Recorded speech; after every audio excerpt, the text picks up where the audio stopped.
What's good, everybody? It is time for another Fair Shake review, and this time we're going to be checking out NIKI and her newest album, Nicole.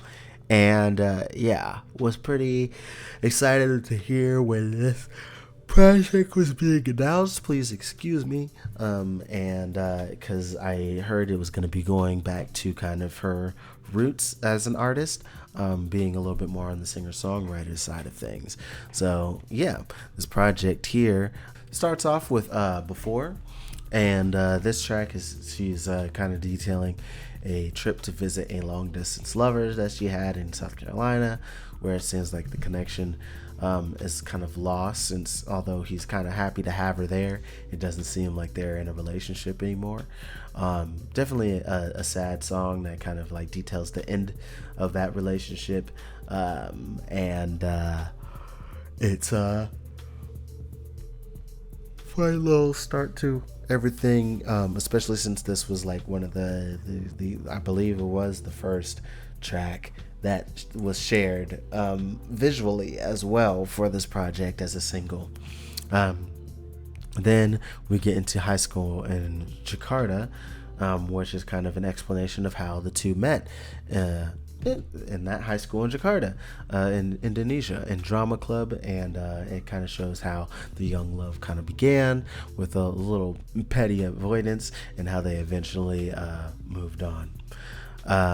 Then we get into Back Burner, where it's kind of discusses the awkward spot after a breakup where the feelings just still haven't quite gone away, and she's definitely still cherishing just a phone call with the ex, since she still seems to have him on his mind, and happy that she happens to be still on his mind as well, and so therefore she's happy just still being on the back burner.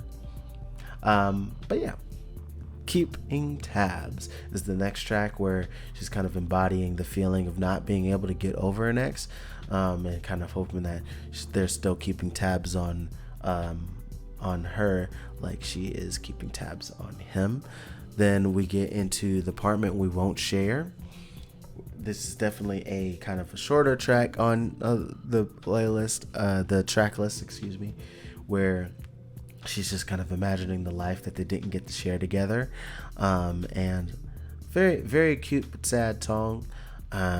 Then we get into Facebook Friends, where she's kind of showing how she's moved on, but is definitely still affected by their past relationship, and so she kind of leaves the door open for them to start dating again, while just remaining Facebook friends.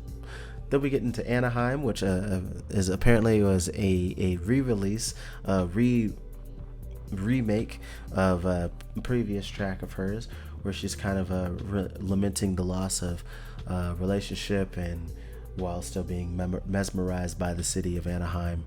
And very pretty track, digs it. You get to Milk Teeth, where she's describing kind of a new relationship that already seems to be on the rocks, and that kind of sucks. Where you just got in a relationship, but it already seems like he's almost ready to move on. That's gotta suck, that situation. But then we get into Autumn, which is a song where they just kind of detail the relationship, where the guy kind of expresses all the platitudes of wanting the relationship to last, like she wants it to happen, like she wants it to be, but she can tell by looking at the actions that it's definitely not going to last, and definitely a sad yet beautiful track. Then we get Oceans and Engines.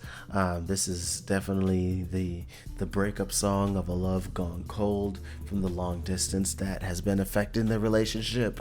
The happens to be the longest track on the project, but definitely one of the most hardest hitting to me. Definitely a fantastic track, and happy that this one also got the video treatment as well.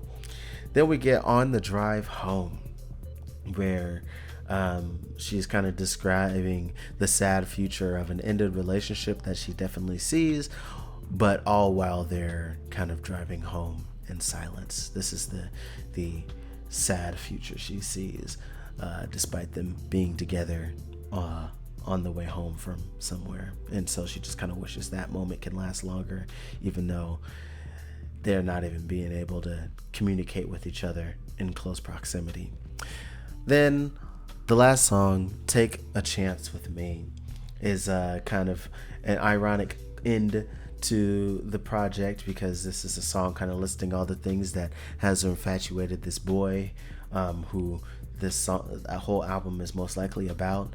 And it's ironic because this is like the start of the relationship, meaning the project starts with the end of the relationship and it ends with the start of it. But yeah, as mentioned before, this is kind of going back to NIKI's roots music style wise, going into more singer-songwriter pop music. And it's definitely something that she does extremely well, since she's definitely already honed a penchant for beautiful word pictures and describing emotions that pair very nicely with the acoustic driven production. And even with the songs, like, because some of these songs I know for sure are previously released songs through YouTube. Yeah, it's amazing how great those songs are even now, even if they, were reproduced in this manner. I'm sure the lyrics and the chord progressions and such didn't change very much from back then to now. And I definitely feel like this is like her skills in songwriting is very, very very much to be respected, since it's still very enjoyable, even though this album circles around kind of like one emotion and an event kind of in slightly different angles. And even though I don't see me playing this often, all of them are songs that I would gladly listen to.